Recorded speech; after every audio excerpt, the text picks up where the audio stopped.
Hey guys, just a quick little note before we start the show here.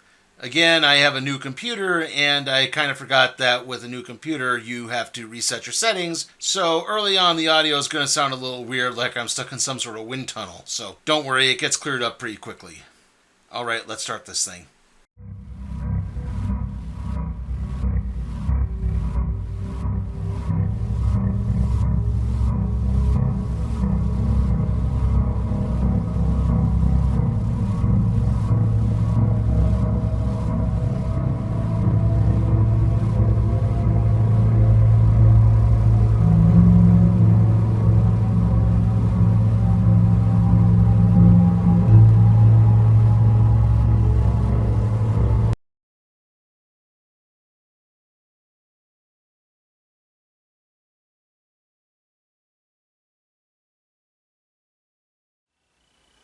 Well, at least it didn't take 100 plus episodes to continue our awkward bouncing through Mike Mignola's run of Hellboy. And I do mean awkward bouncing as we're at the beginning here. Mike Mignola was an artist known for his work on the Batman Elseworlds story Gotham by Gaslight, as well as the Batman story Death in the Family, which saw readers literally voting to kill Jason Todd, the second Robin. Mignola also worked on a crossover event called the Cosmic Odyssey. In 1991, Mignola was making a promotional pamphlet for a convention appearance in Salt Lake City, with the cover featuring a picture drawn by him of a large demon-like creature with a belt buckle sporting the words Hellboy on it. The name stuck with Mignola when Dark Horse launched a new line for creator-owned works called Legends, which would produce works like Frank Miller's Sin City, John Byrne's Next Men, and Arthur Adams' Monkey Man and O'Brien. Mignola would now take Hellboy, which was just one word, to Legends, and enlist John Byrne to help in scripting and plotting before taking over full writing duties with the next storyline. Like I said, today we're looking at the very first ever Hellboy story. This is Hellboy Volume 1, Seed of Destruction. December 23, 1944, East Bromwich, United Kingdom. Allied intelligence had reported that German forces are planning something to happen at this location, of a form of an attack of some type. However, the British Paranormal Society thinks the activity may actually be of a more mystical nature and dispatched Professor Malcolm Frost, Professor Trevor Broom, and England's foremost medium, Lady Cynthia Eaton-Jones, to the camp as well. The soldiers are really unbelieving and ready to jump into action when everything is halted by Lady Cynthia receiving a vision from the island off the Scottish coast. There, German troops led by General Werner von Krupp watch on as a spiritual guru with a long scraggly beard wearing special gauntlets begins chanting and summoning lightning bolts down from the sky. They all wind up striking the ground simultaneously, and such an occurrence also occurs in East Bromwich, almost killing Lady Cynthia in the process. On the island, when the smoke clears, it appears nothing has happened, leaving von Krupp aghast as to what's going on. However, the mystic knows the truth that the real event wasn't in Furley's Island, but rather in East Bromwich, where a small demon-like creature has appeared in the flames of the lightning bolt. Realizing that this demon is only a mere child, Professor Broom and the military elect to take the creature in and name him Hellboy. Professor Broom would go on to become a father figure for Hellboy as the two would begin working for the newly formed Bureau for Paranormal Research and Defense, or BPRD. This would be until 1992 when Professor Broom took a temporary leave from the BPRD to go on an expedition to the Arctic with the Cavendish family. The Cavendish family long believed that the polar ice cap contained a temple belonging to a civilization older than any previously known on Earth. On this most recent journey, the group, along with known explorer Sven Olafsson, found this temple. Inside the temple, at the foot of a statue of a primordial god, sat what appeared to be a dead man. The next thing Broom knew, he woke up on a ship outside of New York City, from which he escaped and then made it back to contact Hellboy. The stress of all these events began to put a strain on the professor, who suddenly felt faint as a group of frogs began suddenly pelting his house. Hellboy began looking for a weapon, only for Professor Broom's corpse to suddenly come crashing through one of the doors. Inspection found Broom's body covered in little circular burn marks. Hellboy then sees an anthropomorphic frogman in the hallway, and the two begin tussling, with the creature's tongue burning Hellboy's normal hand. Ultimately, though, Hellboy is able to blast away the monster with his trusty firearm, the Samaritan. It's then that the creature crumbles into dust, leaving behind a human skeleton. Naturally, Hellboy contacts the BPRD and begins making arrangements to begin investigating the Cavendish. As this plays out at the Cavendish's mansion, an unseen figure assures Mrs. Cavendish that she'll soon be reunited with her boys as a small frog appears in her teacup. Joining Hellboy at the Cavendish mansion is pyrokinetic BPRD agent Liz Sherman, who came to the organization as a child shortly after losing control of her abilities and killing her family while burning down her home. However, the BPRD was actually able to help Liz hone and control her powers. There's also Abe Sapien, a fish-human hybrid who was discovered in a suspended animation tube that was dated to the day that Lincoln was assassinated and labeled him an Ichthyosapien, so that's where his name comes from.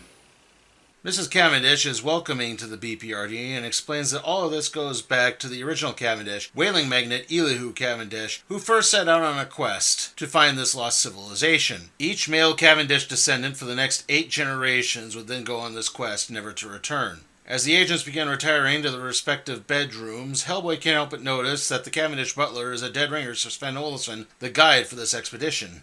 Back in the living room, Mrs. Cavendish is visited by none other than the mystic from the night Hellboy first arrived on Earth. He assures Mrs. Cavendish that her sons will soon be home to give her a goodnight kiss, as 2 of the anthropomorphic frog creatures suddenly appear in the room.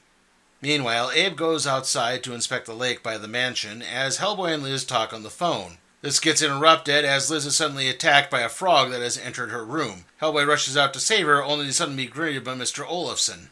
Before Hellboy can say anything, Olafsson turns into one of the frog monsters and the 2 begin fighting, which culminates in Hellboy tackling the creature off of the balcony. Hellboy then rushes into the mansion's sitting room to find the corpse of Mrs. Cavendish there, as well as the man who summoned him to the planet Earth, Gregory Rasputin.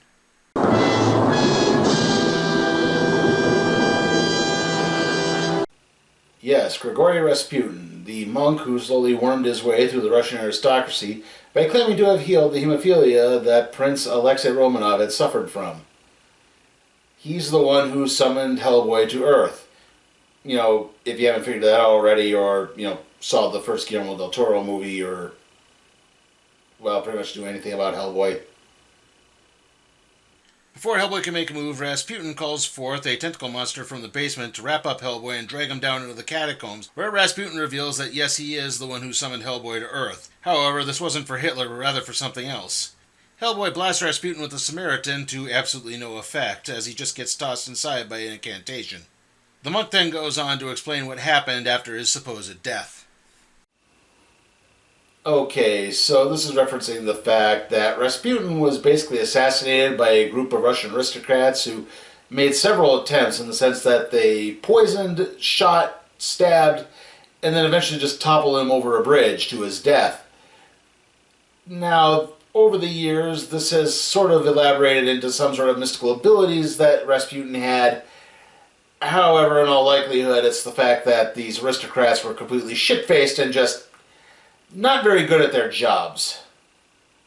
After the fall of the Romanovs, Rasputin fled to Italy and laid low in intense meditation, where he was contacted by a demonic entity from beyond called the Agru Jahad.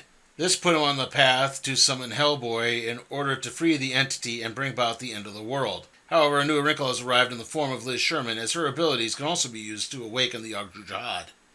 As this plays out, Abe reaches the catacombs, where he feels compelled to enter a chamber that just happens to contain the corpse of Elihu Cavendish. Yeah, that corpse looks remarkably well preserved for being 250 years old. Rasputin reanimates the Olafsson frog to battle with Hellboy once again, while he continues to explain that Broom and the Cavendishes located the Temple of Sadhu Hem, one of the Agru Jahad's offspring. He pieced together Broom's connection to Hellboy and let the professor escape to alert Hellboy and the BPRD so that he could bring Liz and use his power to summon the Agru Jahad. The 7 heads of the Agru Jahad are the Abad Jahad, the Aman Jahad, the Bu Jahad, the Imra Jahad, the Nurgle Jahad, the Namrad Jahad, and the Nun Jahad. Hellboy begins battling with the resurrected Olafsson as Rasputin continues channeling Liz's powers through his body. Eventually, Hellboy manages to defeat the frog creature by cramming a grenade down its throat. The explosion is enough to distract Rasputin as Abe suddenly emerges from the chamber next door. It appears that he is somehow possessed by the ghost of Elihu Cavendish and launches a harpoon through the Russian. This in turn causes something of a feedback loop with Liz's powers and incinerates Rasputin immediately. Sadhu Hem also winds up exploding, and this of course causes the mansion to collapse. Hellboy picks up the unconscious Liz, and he and Abe flee, carrying her outside. She comes to just as the rest of the mansion crumbles into the lake. However, Hellboy is continued to be haunted by Rasputin's last taunt about Hellboy's true nature and the fact that he will eventually kowtow to his enemies. This is not the end, however, as back at that Arctic temple of Sadhu Hem, another chamber door opens, revealing a frozen room containing the bodies of Werner von Krupp and his cronies, who aided Rasputin in summoning Hellboy. A timer then begins to go off, and suddenly the bodies begin to awaken. Werner von Krupp's crew, also known as the Thule Society, includes scientists Ilse Hofstein and Leopold Kurtz, industrialist Roderick Zinko, and perhaps its most iconic member, Cronin, who lives in a protective suit after he hacked off most of his skin, believing it to have been infected by something. As for the frog creatures, well, they would eventually return in an ongoing BPRD series, where it turns out that Sadhu Hem took the form of a small fungus that would later infect one of the organization's scientists much later while they were researching it. We now wrap things up with two special preview comics that were given away at San Diego Comic-Con and in the Overstreet comic book price guide, respectively. Hellboy visits a ghost town to investigate what caused the entire population to suddenly disappear off the face of the planet Earth. He happens across a stray dog and attempts to comfort the canine, only for it to turn out to be a hellhound that is actually the living embodiment of the Egyptian god of modification, Anubis. Anubis launches Hellboy into a road sign, which then topples over, causing the arrow point on the sign to fall on top of Anubis, immediately killing him in a large explosion. Next, Hellboy finds himself taking on German scientist Hermann von Klempt and his guerrilla assistant Brutus. Von Klempt intends to transfer his mind into the body of a young woman, and Brutus, who can talk, is very loyal. That being said, the large primate is still susceptible to Von Klempt's head being shoved down his throat, which kills both of them. And that concludes our look at Hellboy Volume 1, Seed of Destruction. How was it?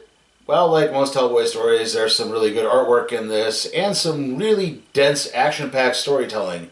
I mean, in the first issue alone, you have the origin of Hellboy, you have Professor Broom's expedition to the Arctic, you have the death of Professor Broom, and then Hellboy being dispatched to the Cavendish Mansion. Like I said, that's all in the first issue of this. And I do think there's some good characterization throughout all this. Obviously, again, the artwork is spectacular with some really downright frightening monsters and visuals. I do think this is very well done. If I do have any drawbacks, is that I do feel like the supporting cast of Liz and Abe Sapien are very underutilized.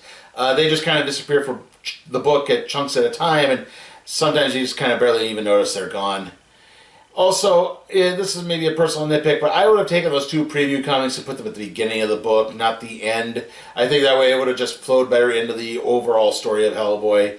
We could have gotten a nice, quick, jolt to the story, get what the idea of a Hellboy adventure would be like, and then go into the grander narrative, rather than having it be tacked on at the end where it just kind of feels, superfluous. But like I said, that's a bit of a nitpick there at the end. Overall, like I said, like with any Hellboy story, you can pretty much jump in, and you don't necessarily need to start at this, but it's always fun if you do. Hellboy Volume 1 Seed of Destruction gets an A. And with that, let's see what we'll be doing next time on the Random Trade Review.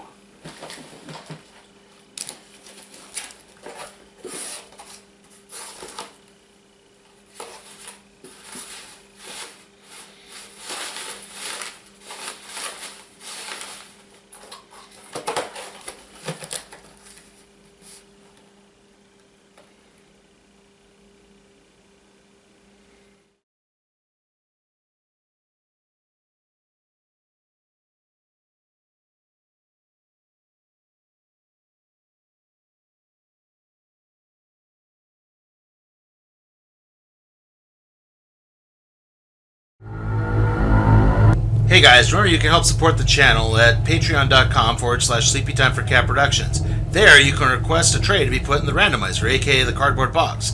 And as always, remember to like, comment, share, subscribe, and ring that notification bell.